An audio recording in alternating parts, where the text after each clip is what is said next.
Tässä on Aquador 250 HT. Tämä vene osoittaa, että alle 8 metriin pystytään pakkaamaan aika hyvin perheen pienen matkaveneen kaikki tarpeet.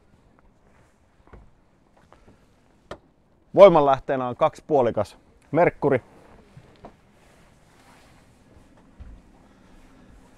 Tähän me saadaan ruokailuryhmä ja ihan reilun kokoinen pentteri. Kauniilla ilmalla pystytään kokkaamaan tässä avotilassa. Nukkumajärjestelyt. Keulaan mahtuu 2.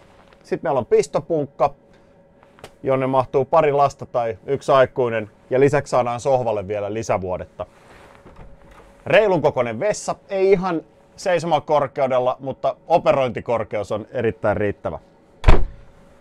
Kyllä tämmöiseen alle 8 metrin pakettiin niin 4 henkeä viikonloppureissulle lähtee varsin mainiosti.